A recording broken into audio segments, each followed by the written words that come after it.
Bonjour à tous. Ça y est, c'est parti. Donc je vous disais, mille excuses de ce petit retard, un petit souci technique qui m'a contraint à prendre 5 minutes de décalage sur l'heure prévue. Alors ça arrive petit à petit. Laetitia va venir nous rejoindre dans quelques secondes. La voici. Nous sommes en direct. Bonjour à tous. Excusez-moi pour le retard. On gère les enfants en bas âge qui ont en fait l'école au même moment. L'école tombait au même moment où on avait notre petite réunion. Voilà.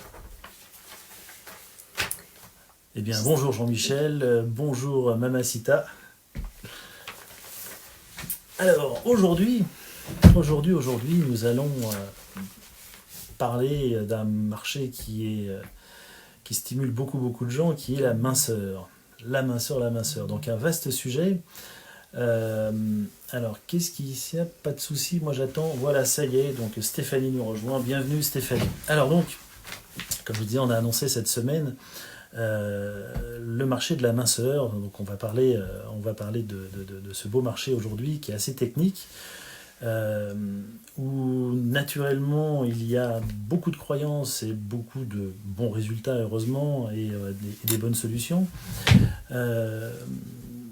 On va légèrement insister sur beaucoup de questions sur lesquelles on a rebondi la semaine dernière, qui est notamment au niveau de la radiofréquence. Alors, j'ai le même problème que la fois dernière, c'est que je crois que la caméra est ici. Alors si je ne vous regarde pas réellement en face, elle est là la caméra. D'accord. Okay. Voilà. Comme ça, ouais, on peut bonjour à tous, bonjour à tous ceux qui nous ont rejoints.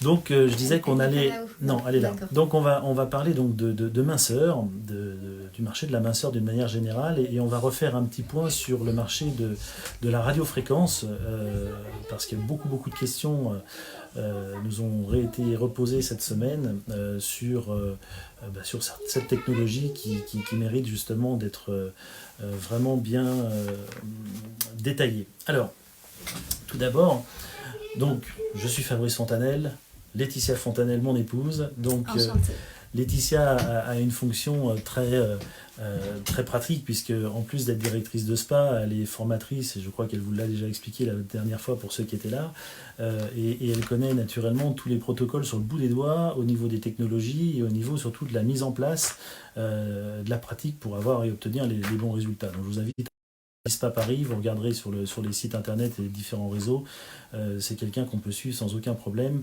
et qui a du coup le même métier que vous en tant qu'exploitante. Et puis moi j'ai une fonction je dirais d'une manière très humble quand même, mais en même temps j'ai une véritable expertise au niveau matériel, tout type de marque, et c'est pas vraiment l'important des marques, c'est vraiment le savoir comment ça fonctionne. Donc aujourd'hui on va pas du tout parler de marque, hein, comme je vous l'ai déjà dit, et ça fait vraiment partie du leitmotiv de ce genre de petite réunion. C'est vraiment, on parle technologie, on parle à quoi ça sert, on parle vraiment dans les réalités de la situation. On n'est pas en train de se dire qu'on est mieux que les autres, etc. C'est pas du tout le sujet. Donc voilà, on va commencer le marché de la minceur, hein, puisque c'est la thématique, et je vous dis, on va balayer un certain nombre de technologies avec des caractéristiques vraiment précises que vous allez devoir observer dans le choix de vos différents dispositifs. Donc tout d'abord, la minceur, faut savoir que l'image qu'on va avoir quand un client vient dans la minceur, vous avez deux approches. Il y a le client et il y a l'esthéticienne. Le client, lui, dans la notion de minceur, il va se dire, voilà, je veux mincir, et lui, dans son idée, c'est souvent la balance, c'est souvent le petit bourrelet graisseux, mais en fait, il a une idée assez précise, c'est du gras et je veux perdre du poids. Ça, c'est la réalité du marché. À côté de ça, vous allez avoir l'esthéticienne qui dit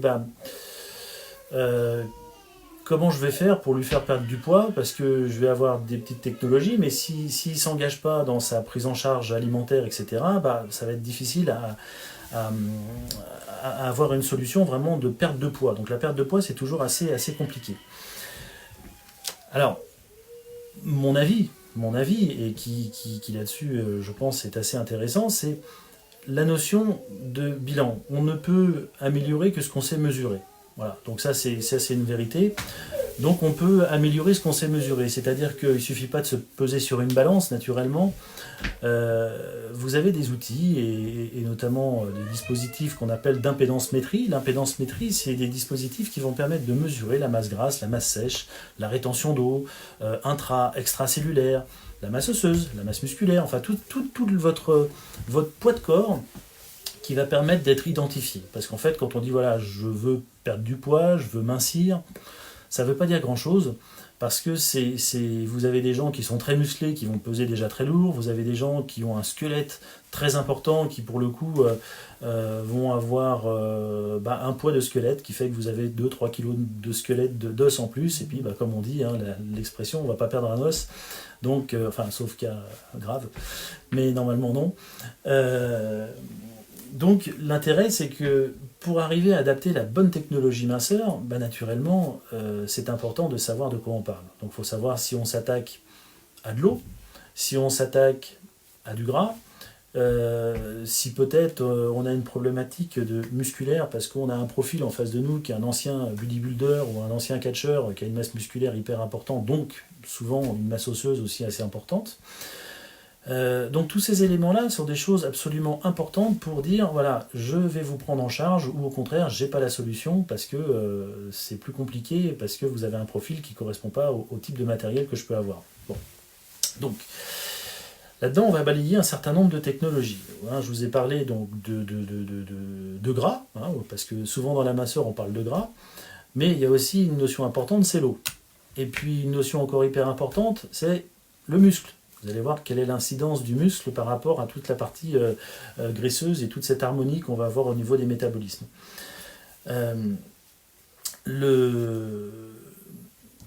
Donc, comment je vais vous dire, qu'est-ce que je voulais dire? Excusez-moi, j'ai perdu le fil de mon idée.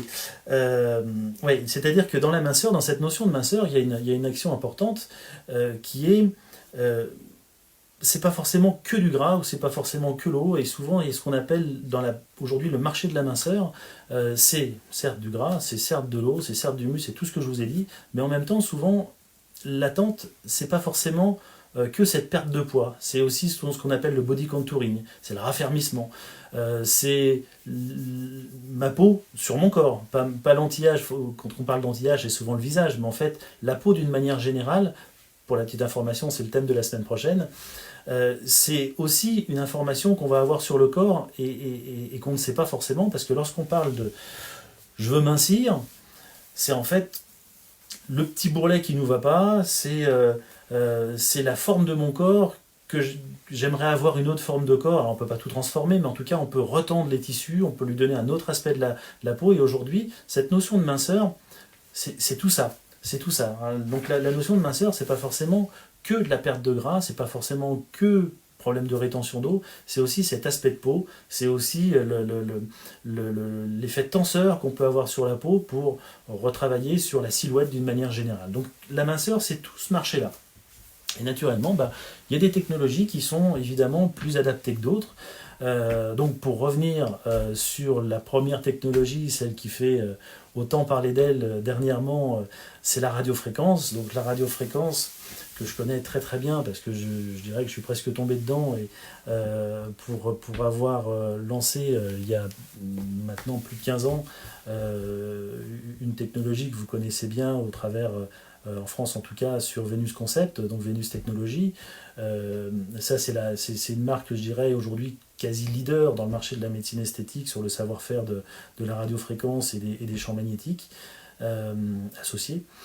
Donc la radiofréquence aujourd'hui c'est quelque chose dont on entend partout parler, qui était très axé dans la médecine esthétique, et petit à petit la radiofréquence a muté un peu dans l'esthétique, en passant par le thérapeutique, parce que initialement la radiofréquence était utilisée, donc comme je vous disais, sur le thérapeutique, chez les kinés, en rééducation, ça s'appelait la TCAR-thérapie.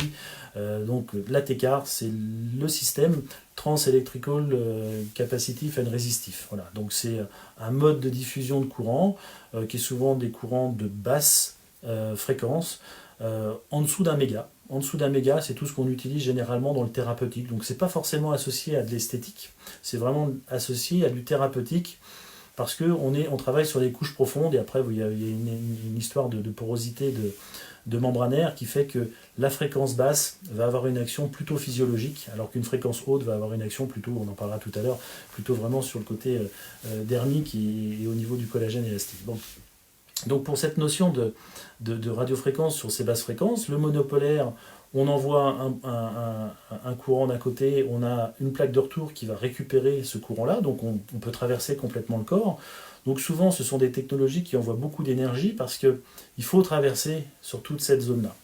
La problématique, c'est que on ne régule pas de température, puisqu'on peut difficilement mesurer la température. On n'a absolument aucune visibilité sur, même si la direction que prend le courant, c'est une direction qui va toujours en ligne droite, vous n'avez pas réellement de cible. Votre cible, c'est votre plaque de retour. Voilà. Entre les deux, ce qui se passe, on a une mauvaise visibilité au niveau de son action. Je parle sur le gras, sur un effet purement physiologique, c'est super bien, ça marche hyper bien.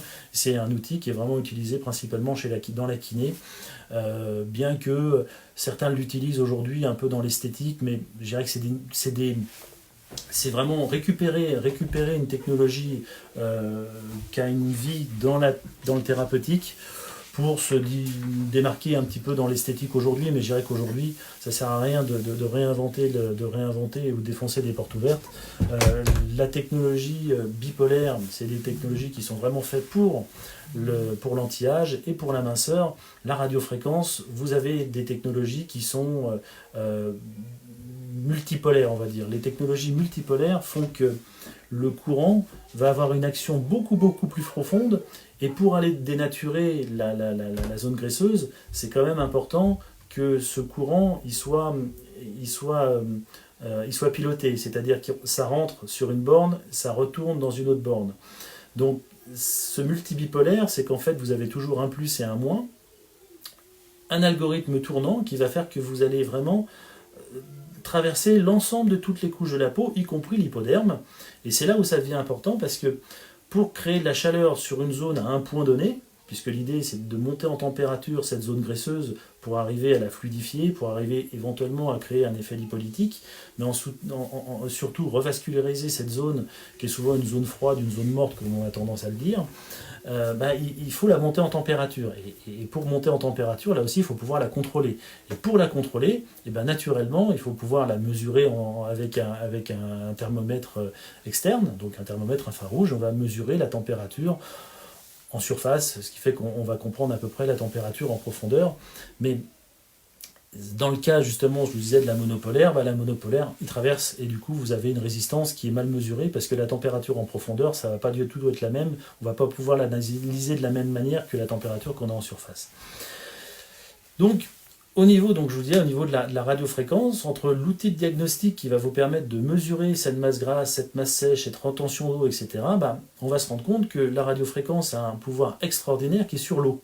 Voilà, l'eau, ça ouvre les canaux ioniques. Donc du coup, vous avez une régulation sodium-potassium qui s'opère, et puis tout ce qui est l'eau, qui est intracellulaire, va s'éliminer, va repartir dans le circuit interstitiel, va repartir en extérieur. Et ça, c'est une vraie réponse au niveau de la minceur, parce que naturellement, dans la minceur, vous avez l'eau, vous avez le gras, c'est tout ce que je vous ai dit tout à l'heure, mais il ne faut pas les oublier, c'est-à-dire que la cible, c'est pas forcément le gras, c'est aussi tout ce qui passe autour. Et l'eau fait partie justement d'un élément de compression, c'est que souvent l'eau a tendance à figer un petit peu les éléments, et au même titre que l'adipocyte qui lui va gonfler et peut grossir jusqu'à 70 fois sa taille. Donc toutes ces choses-là sont des éléments qu'on peut modifier, et la chose qui est finalement la plus simple à modifier, c'est naturellement l'eau. Voilà. Donc on agit sur l'eau, on élimine l'eau, et puis ça agit là aussi sur les décompressions des tissus, de manière à pouvoir évacuer tout ça. Voilà. Donc on a donc un certain nombre d'actions au niveau de la radiofréquence qui ont un intérêt, naturellement, dès lors où on les mesure.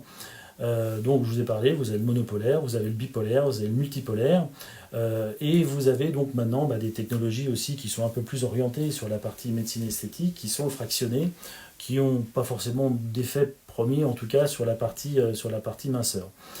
Donc Pour définir encore cette prise en charge minceur d'une manière générale, la radiofréquence est un début, c'est un bon début. Et ensuite, vous avez des technologies comme par exemple un palpé roulé, qui peut avoir aussi un intérêt pour activer encore ce drainage. Vous avez de la cavitation qui marche absolument divinement bien pour là, éliminer de la graisse. Vous avez des lasers froids, vous avez de la cryo, donc tout ça c'est des choses qui sont importantes. Et là encore, vous avez des règles. Voilà, vous avez des règles. Sur la cellulite par exemple, sur la cellulite, une technique qui marche très très bien, on en revient, la radiofréquence. Parce que la radiofréquence, souvent la cellulite, c'est un tissu qui est assez superficiel.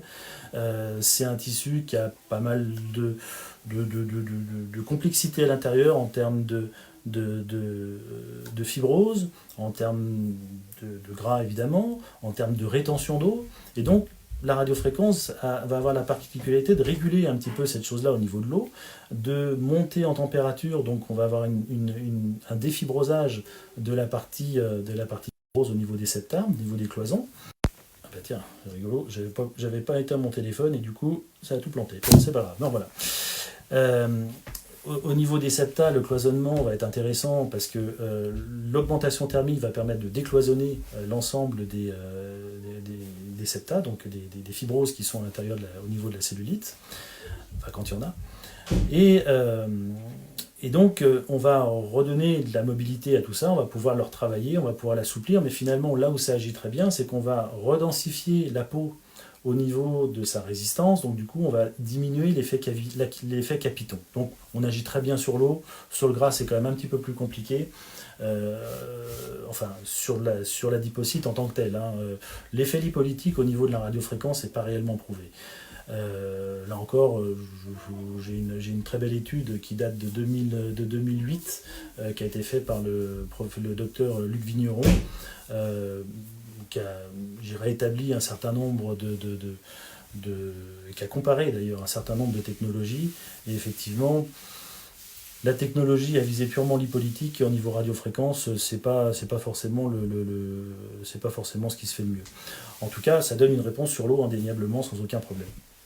Donc sur les techniques qui peuvent être associées dans la minceur, donc la cavitation, c'est une réponse qui donne surtout un résultat immédiat. Donc ça, c'est surtout ça qui est important, c'est que là aussi, dans ce marché de la minceur, c'est important de répondre à notre clientèle pour qu'elle soit le plus rapidement satisfaite. Alors le plus rapidement satisfait, c'est j'ai un objectif de perte de 2 cm ou de 3 cm, et ben en une séance, on va lui faire perdre 2 cm et 3 cm.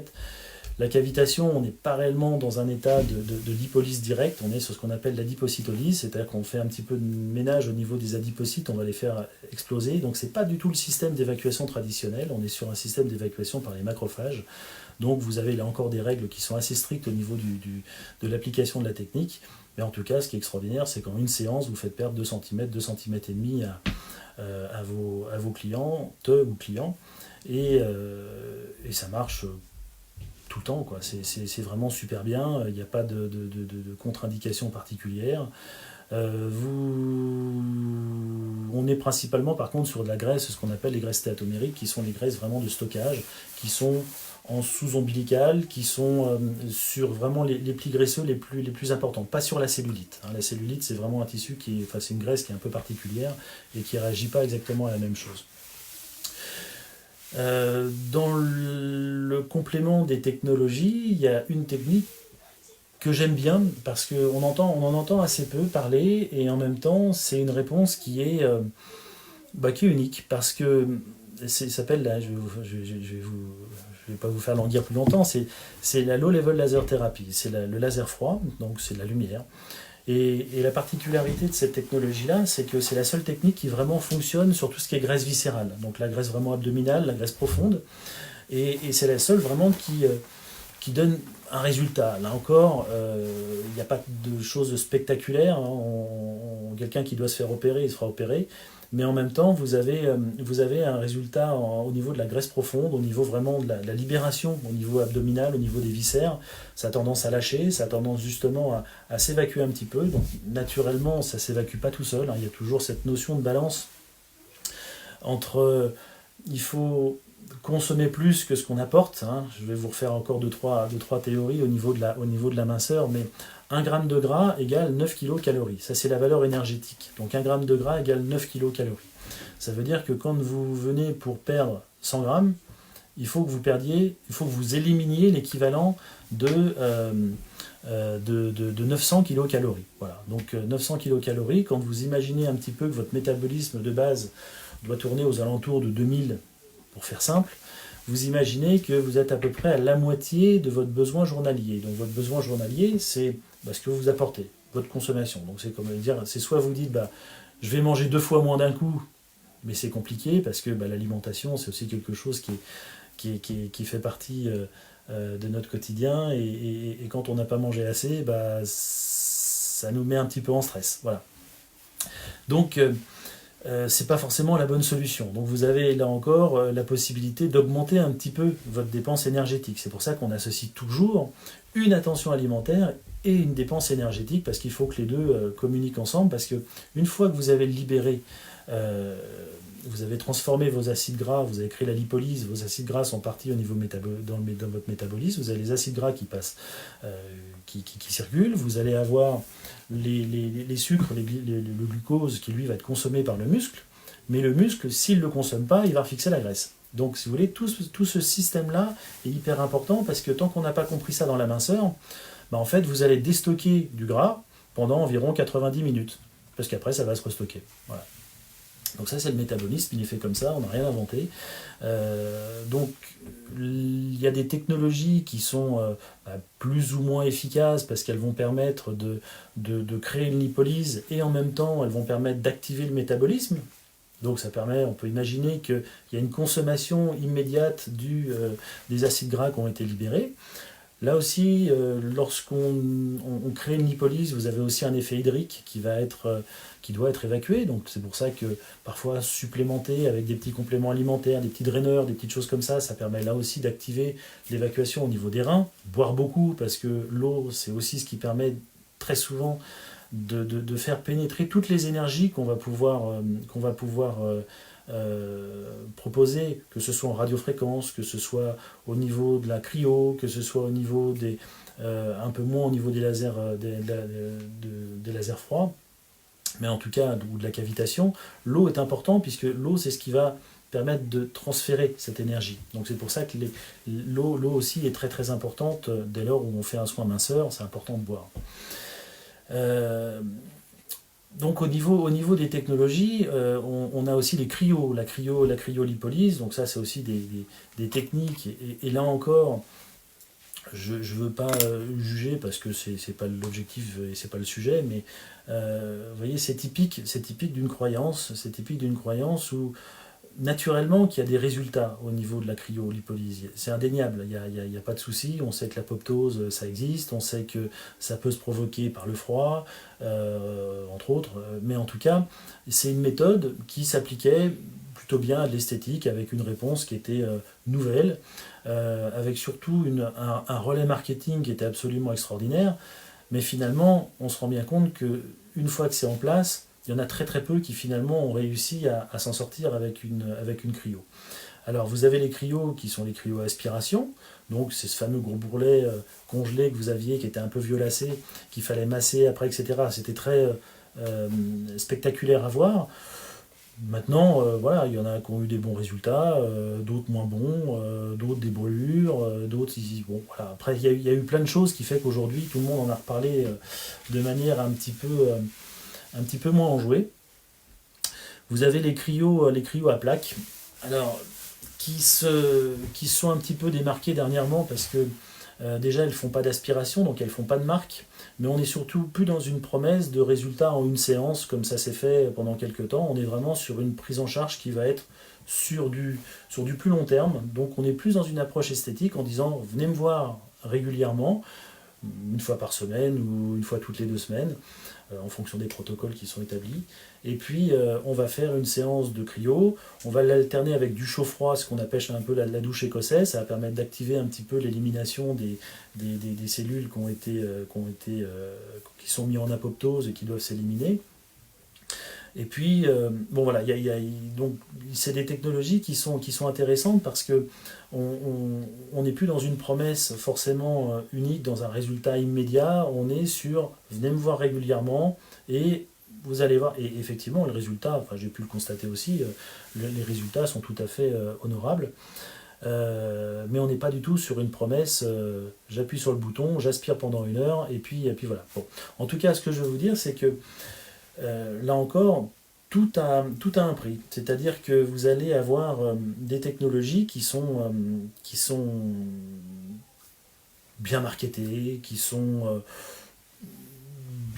comment dire, bien fabriquées, parce que elles sont peut-être plus confortables, parce que y a tout un tas de choses qu'il faut effectivement naturellement voir dans un dispositif. Mais là encore, sur ce marché-là, sur un marché qui est très dynamique, c'est-à-dire que très régulièrement, il y a toujours la nouveauté qui fait que le matériel qu'on utilisait régulièrement se retrouve au placard. Donc il y a un moment, est-ce que c'est utile de changer ces technologies rapidement, ou est-ce qu'aujourd'hui, il faut mieux monter en expertise sur ce qu'on a et éventuellement réadapter sa proposition avec des dispositifs. C'est pas une question de meilleur marché ou moins bon marché, c'est que il n'y a pas forcément besoin d'acheter 20 000 € une cryolipolyse pour faire mincir, c'est ça que je veux dire. Et de la même manière, je vous parlais tout à l'heure de la radiofréquence. Les radiofréquences, on en a à 50 000 €, vous en avez à... Je ne vais pas vous parler de celles qui coûtent 900 € ou 1000 € qu'on trouve sur des sites, machin, parce qu'effectivement, on ne compare pas du tout de la même chose, parce qu'après, vous avez des outils qui sont vraiment professionnels, qui, pour un usage intensif, régulier, tous les jours, avec naturellement des règles et des normes, hein, parce qu'après, vous avez tout un tas de choses qui existent, qui n'ont pas de normes, vous l'utilisez 10 fois et puis ça ne marche plus. Donc, en parlant d'outils vraiment professionnels, on peut arriver à trouver des très bonnes radiofréquences qui sont aux alentours de 5 000 € jusqu'à effectivement 50 000 €. Quelle est la différence entre les deux ? Je vais vous dire, il n'y a pas grand-chose. Franchement, et là encore, j'étais ce matin en train d'étudier tout un tas de documentation, puisque bon, quand j'interviens sur ce genre de format de radiofréquence à la SOFPA ou dans des collèges de médecine esthétique, ça fait partie des choses où on se rend compte que c'est pas forcément, technologiquement parlant, il n'y a pas forcément de grande différence. Tout ce qui est invasif, on sait que c'est médical. Voilà. Tout ce qui est en dessous d'1 méga, on sait que c'est du paramédical. Tout ce qui est esthétique, c'est en gros tout ce qui va être entre 1 méga et 10 mégas, c'est la bande passante de la radiofréquence. Hein. La bande passante de la radiofréquence, c'est 0,3 à 10 mégas. Donc 0,3 mégas à 10 mégas, c'est ce qui définit que c'est de la radiofréquence. Rebonjour. Bon, je reviens vers vous suite au live qui a dû être un petit peu écourté, du moins aménagé, dû à des soucis de réseau. Je vais revenir sur un point parce que j'ai été inondé du coup de questions concernant la radiofréquence et les puissances des radiofréquences, les différents types de radiofréquences, et la thématique du jour était la minceur.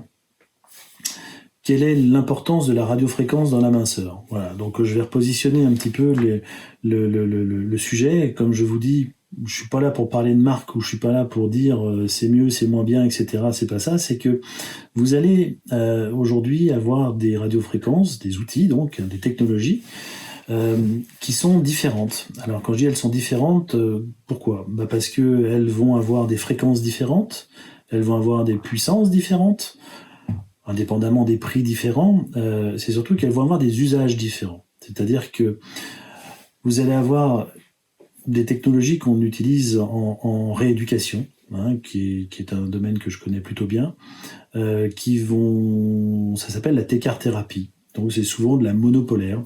Vous avez une plaque d'émission, une plaque de restitution. Le courant va aller d'un point à un point B. Ça traverse tout un corps. Il n'y a pas forcément on n'est pas sur des petites zones à traiter, on travaille sur tout un corps, et c'est hyper intéressant sur tout ce qui va être régénération tissulaire, cicatrisation, l'élevé de tension, enfin toutes les thématiques qu'on peut avoir en tant que kiné sur la rééducation d'un patient en réathlétisation pour des sportifs de haut niveau, etc. Super bien. c'est des technologies qui sont très très anciennes puisqu'on est en 1880 ou 1870 avec Dassonval qui a inventé donc la TECAR, la Trans-Electrical Capacitive and Resistive, qui est ni plus ni moins que la diathermie. En fait, c'est la naissance de la diathermie, donc c'est l'effet thermique qui est mis dans le corps et qui va avoir un effet de réponse au niveau cellulaire. Donc l'intérêt premier est les échanges au niveau cellulaire, donc pour accélérer la cicatrisation par un effet thermique, par un effet antalgique, par un effet vasculaire. Voilà, donc il y a une thématique qui est très ciblée sur la partie rééducation. Je sais qu'il y a eu quelques années de ça, des petits galops d'essai sur la mise sur le marché de ces technologies-là à des fins purement esthétiques. Là encore, j'ai eu l'occasion de les tester. C'est plutôt intéressant, mais sur un point de vue purement anti-âge. Et là encore, bon, il y a des technologies qui sont beaucoup plus, adaptées et efficaces en termes de rapidité de soins, en termes de maniabilité, en termes d'ouverture de gamme de soins. Voilà. Bon, chaque machine donc a son utilité. Ça, c'est une technologie qui est vraiment hyper en place dans son marché, qui est la rééducation.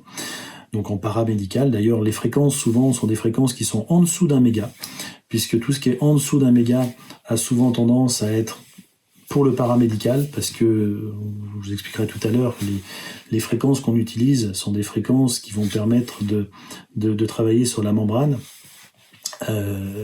Mais pas de la même manière que si on est au-dessus d'1 méga, puisque la radiofréquence c'est entre 0,3 MHz et 10 MHz. Ça, c'est ce qu'on appelle la radiofréquence. Donc dedans, vous avez les basses, vous avez de la basse fréquence qui est entre 0,3 et 1. Après, vous allez avoir aux alentours de entre 1 et 5, c'est généralement ce qu'on trouve sur le marché de l'esthétique. Et après, vous allez avoir certaines machines qui vont être entre 5 et 10 mégas. Donc, vous allez avoir un usage qui va être soit monopolaire, soit bipolaire. Donc ça, c'est des machines que vous avez aussi avec un point plus, un point moins, avec des têtes visage, des têtes corps, etc. Mais principalement, ça agit sur la peau. Donc ça, c'est vraiment l'effet. Vous savez qu'en radiofréquence, la règle, c'est la profondeur est égale à la distance des deux pôles divisée par 2. Donc ça, c'est super intéressant de le savoir, parce que ça va permettre d'adapter la tête en fonction de la zone sur laquelle on veut travailler. Et ensuite, vous allez avoir des têtes qu'on appelle multipolaires. Alors, vous avez le tripolaire qui est en fait un double de bipolaire, et vous avez des multipolaires où vous avez plein de petits picots, où vous voyez par exemple la distance entre ce doigt-là et ce doigt-là va pas être le même que celui-là et celui-là. Donc, c'est-à-dire que vous allez avoir un algorithme tournant qui va faire que ce plus et le moins vont communiquer ensemble, et puis le plus va devenir là, et puis là, et puis là, et puis après ça va tourner, etc., comme ça jusqu'à 10 000 fois par seconde. Donc c'est très très rapide, et donc ça va permettre de balayer tout un tas de couches au niveau de la peau. Et ce qui est intéressant, c'est que là pour le coup, au niveau de la minceur, vous allez avoir une couverture et une focalisation de l'énergie qui va être vraiment sur les couches adipeuses, où l'énergie va se focaliser sur une zone, sur une cible. Donc vous voyez là par exemple, pour refaire mon petit rapport avec la monopolaire qui a une capacité de traversée qui est beaucoup plus importante que les bipolaires ou les multipolaires, par contre elle est diffuse. Donc en fait l'énergie ne se focalise pas à un endroit. En résistif et même en capacitif, parce que en capacitif c'est une pièce à main avec une plaque de retour, mais vous avez un halo de chaleur. Vous n'avez pas un point et un point B, une maîtrise totale du courant. Vous avez une diffusion thermique qui a priori est localisée, mais vous n'avez pas une focalisation qui est importante au niveau de l'action ciblée au niveau de la graisse. Donc ça agit principalement sur l'eau, et d'ailleurs je sais qu'on a fait faire une étude au niveau de la radiofréquence, notre appareil, par Luc Vigneron, qui a pu voir 7 types de radiofréquences différentes pour montrer l'impact de la radiofréquence sur les graisses. Bon, il n'y a rien de significatif. Ça agit sur l'eau, ça c'est clair, ça agit sur l'eau, ça agit sur tout ce qui est collagène, élastine, enfin les fibroblastes de manière générale, ça agit d'une manière spectaculaire et vraiment de manière très très efficace. Bon, sur le gras, on va avoir un effet ça va, comment dire, agir en voie de conséquence. C'est-à-dire que lorsqu'on traite du gras, on va traiter un ensemble de choses. On va traiter de la fibrose, on va traiter de l'eau, on va traiter effectivement l'adipocyte, les résistances qu'il y a dans tout ça, comment dire, le compactage qu'il y a dedans.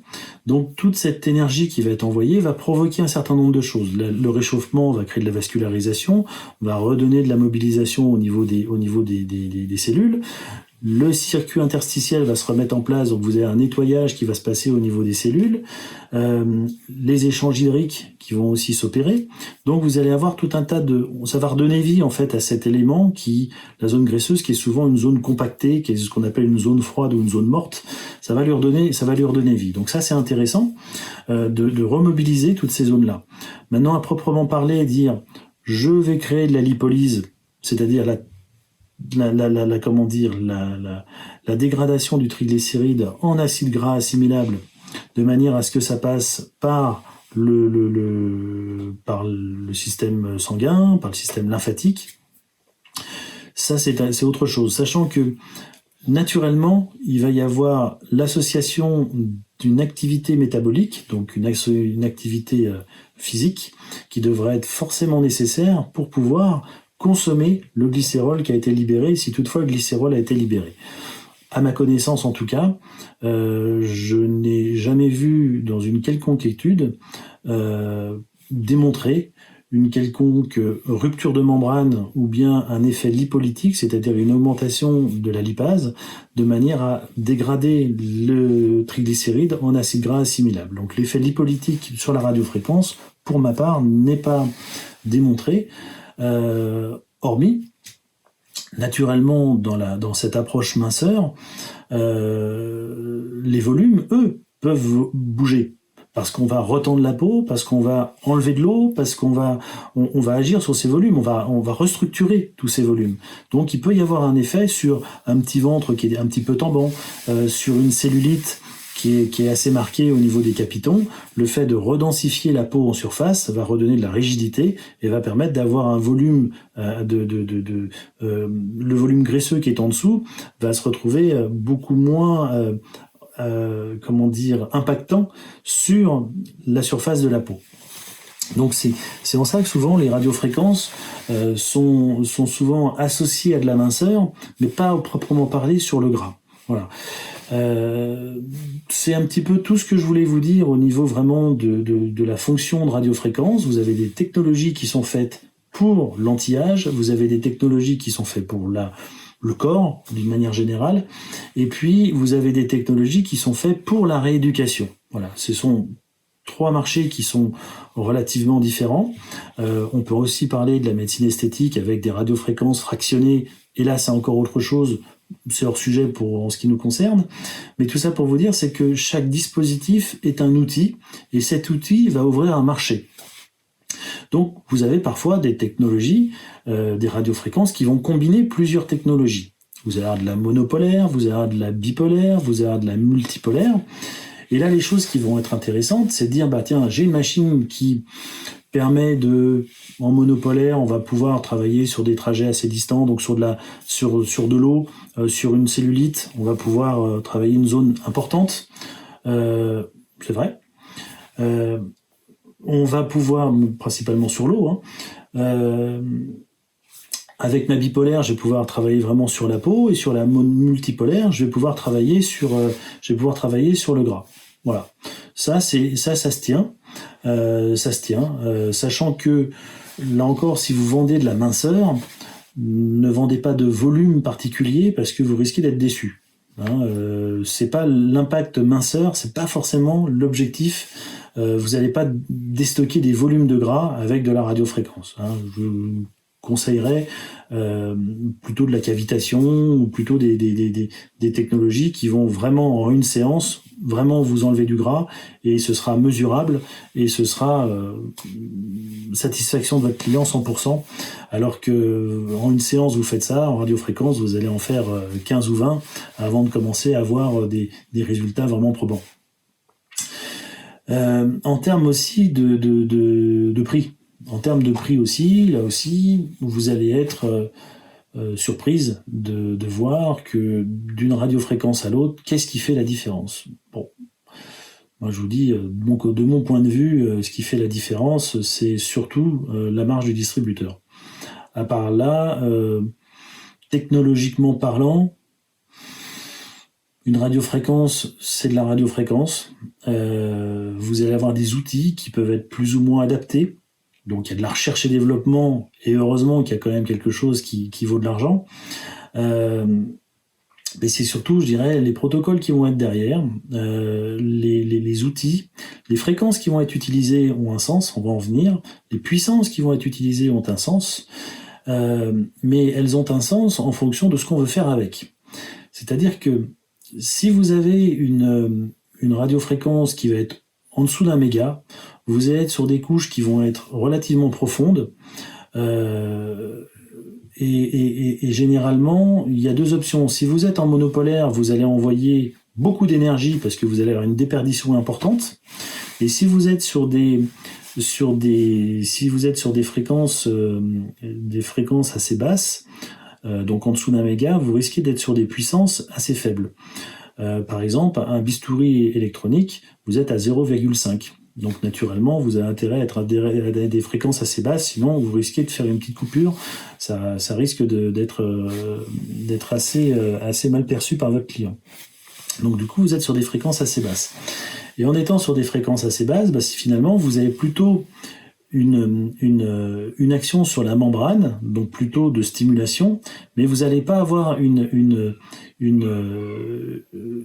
stimulation assez forte pour vraiment dégrader cette membrane. En tout cas, l'objectif de la radiofréquence, ça aurait été ça au niveau de la minceur, chauffer, dégrader. Donc il faut une résistance hyper importante, de manière à ce que il y ait cette augmentation thermique, cet effet lipolytique qui soit relativement important, sachant que il y a ce côté thermique. Ce côté thermique, il faut encore une fois pouvoir le supporter. C'est-à-dire qu'il faudrait arriver à au moins 55 degrés pour avoir une dégradation au niveau de la membrane cellulaire. Donc pour vous dire que on peut pas monter non plus à des températures extrêmes pour avoir un effet sur le gras. Donc c'est ça aussi qui est important. La fréquence, donc je vous disais, la fréquence est importante parce que au-dessus d'un méga, vous allez être sur les couches un petit peu plus superficielles, mais vous êtes surtout sur un mouvement de l'onde qui va être tellement important que plus vous allez avoir cette stimulation importante, plus vous allez provoquer des échauffements importants, et plus vous allez créer de la résistance. Donc ça, c'est l'action du courant par rapport à l'impédance, par rapport à la résistance. Donc, lorsque vous allez avoir des fréquences au-dessus d'un méga, et c'est pour ça que souvent dans l'esthétique on utilise, vous verrez, vous pouvez faire les tests, vous allez vite voir que les fréquences en esthétique sont toutes au-dessus d'un méga. Tout ce qui est en dessous d'un méga, généralement, je vous dis, c'est du paramédical. Et pourquoi aujourd'hui tous les plus gros laboratoires utilisent des technologies au-dessus d'un méga, et généralement à partir de 2 d'ailleurs, jusqu'à 10 MHz parfois. Parce que c'est là où on agit vraiment d'une manière la plus importante sur tout ce qui est fibroblastes, collagène, donc l'anti-âge naturellement, mais c'est là où on agit d'une manière la plus probante sur la cellule. Voilà, c'est surtout pour ça. Donc la puissance est importante, puisque sur une fois que vous avez une fréquence qui est haute, il va falloir aussi avoir une fréquence plus haute. Donc là encore, ça sert à rien d'avoir une technologie qui fait du 1 méga ou du 1 méga 5 si vous êtes sur une fréquence à 40 ou 50 ou 60 Hz. Watts, pardon. Ça sert à rien. Il faut plutôt être sur du 100 voire 150 watts. Voilà, 150 watts, c'est des bonnes machines. Vous allez avoir naturellement des résultats. Et si vous êtes sur des fréquences au-dessus de 1 méga, entre 1 et 10 mégas, là vous êtes vraiment sur quelque chose qui est vraiment à vocation purement esthétique. Voilà. Quoi vous dire d'autre ? Voilà, c'est que le choix d'une technologie se fait non pas par croyance ou par affectif, mais se fait vraiment par rapport à son propre marché. Une machine minceur, c'est une machine minceur qui répond à des exigences minceur. Une machine anti-âge, c'est une machine anti-âge qui répond à des exigences anti-âge. Vous pouvez avoir le mixte qui peut être intégré dans une machine. Naturellement, elle devra s'adapter avec des outils qui vont devoir être adaptés en fonction de l'anti-âge ou en fonction de la minceur, avec une quantité de puissance nécessaire. Et puis là encore, je vous dis, au niveau des prix, on peut être sur des dispositifs qui valent 40 ou 50 000 euros, comme je peux voir dans la médecine esthétique ou en chirurgie. Et puis, on peut trouver... je ne vais pas vous parler de celle à 900 ou 1000 euros qu'on peut trouver sur des sites de basse facture. En tout cas, n'en attendez pas un effet de radiofréquence. Mais à partir de 5 000 euros, 5 000, 5 500 euros, là encore, sur un niveau d'exigence qui sera peut-être un petit peu réadapté, mais vous avez déjà des machines qui ont des puissances importantes, qui ont des fréquences qui sont plutôt pas mal. Et là, après, voilà. Après, il y a des choix de dispositifs. Voilà. C'est-à-dire que bien en dessous de 10 000 euros, je dirais entre 5 et 9 000 euros, vous avez vraiment des très très bonnes machines qui fonctionnent super bien, sachant que là encore, la machine fait beaucoup de choses. Mais la machine, en fait, elle ne sait faire que ce que vous ne savez pas faire. Donc, le principal, c'est surtout d'avoir une super formation. Cette formation en physio, cette formation en compréhension de comment ça se passe, que ce soit au niveau de l'anti-âge ou au niveau de la minceur. Il y a tout un cheminement physiologique à bien respecter. C'est pas compliqué, mais donc cette formation, il est important qu'elle soit bien faite. Et qu'ensuite, le dispositif soit adapté à cette formation, bien évidemment. Puisque avoir une formation d'un dispositif qui ne correspond pas, ça n'a pas de sens, et inversement. Donc du coup, lorsque vous avez vous avez bien compris ce que vous pouvez attendre de ce dispositif-là, vous pourrez le vendre à votre client sans aucun problème et en toute sécurité. Si maintenant vous êtes sur un dispositif dont on vous a parlé, qui faisait de l'anti-âge, alors qu'il est sur des grosses têtes, etc., ça va pas être adapté, les pièces vont pas dedans. Donc naturellement, ça va pas marcher très longtemps, parce que vos clients vont pas être à l'aise, vous-même non plus, et vous aurez des résultats qui seront pas du tout adaptés. Et de la même manière, si vous voulez faire du corps avec une machine avec des toutes petites têtes, voilà. Là aussi, au niveau des têtes, c'est important aussi, il y a eu des évolutions qui ont été considérables ces dernières années au niveau des outils qui ont été mis à disposition. Autrefois, les têtes, c'était des petits picots. Maintenant, des petits picots, il y en a, pour ainsi dire, plus. On est des têtes qui marchent à plat. Et c'est des monopolaires ou des multipolaires qui sont directement intégrés sur des plaques qui sont plates, donc qui se traitent avec un manche. Vous avez un manche et elles sont à plat. Donc c'est super confortable parce que déjà, vous avez plus ces problématiques de picots qui sont sur votre peau, qui peuvent créer parfois des chocs électriques. Voilà, ça vous en avez plus du tout. Vous êtes sur des plaques qui sont qui sont totalement plates. Donc c'est super confortable parce que vous arrivez vraiment à relisser, à réorganiser tous ces tissus collagéniques. Je vous parle de visage parce que vous me voyez là, mais sur le corps ça aurait été pareil. C'est beaucoup plus confortable. Et ça, c'est vraiment les dernières technologies qui sont sorties en termes de radiofréquence. Vous avez des radiofréquences qui associent du laser froid. Donc ça aussi, c'est intéressant parce que lorsque vous avez une tête corps et que vous associez cette lumière rouge qui va rentrer en profondeur dans vos tissus, c'est super intéressant parce que vous savez que la lumière va avoir un impact direct sur l'ATP. L'ATP, c'est l'énergie de la cellule. Donc une cellule qui est endormie, vous lui remettez de l'ATP, elle va se réveiller. Donc une fois qu'elle est réveillée, il faut qu'elle puisse bouger. Donc la radiofréquence va permettre de redonner de la mobilité de la cellule parce que ça va vasculariser, on va réhydrater tous ces tissus-là, on va lui redonner vie. Donc voilà. Là encore, c'est la compréhension de la minceur qu'il faut en avoir, c'est que vous aurez jamais, ça n'existe pas, vous aurez jamais une machine qui fait tout, ça n'existe pas. Voilà, chaque dispositif va avoir une spécialité. Donc, parfois en minceur, il faudra associer plusieurs technologies. Il y en a une qui va préparer le terrain et puis l'autre qui va finir le travail. Voilà, donc toute cette intelligence-là, c'est un petit schéma, c'est une petite compréhension. Donc entre la radiofréquence, entre la cavitation, entre les lasers froids, ou bien même les mains, hein, parce qu'un massage, ça a aussi un impact très important au niveau de la minceur, au niveau de cette prise en charge globale du corps. Voilà. Bon bah écoutez, c'était cette petite présentation que je voulais vous refaire. Si les choses sont pas encore très très claires, parce que je sais que c'est pas toujours très très clair d'arriver à bien comprendre le lien entre la fréquence, la puissance, où est-ce que ça va, pourquoi, comment. Voilà, on peut en parler avec grand plaisir. J'attends vos petits messages et je vous répondrai avec grand plaisir.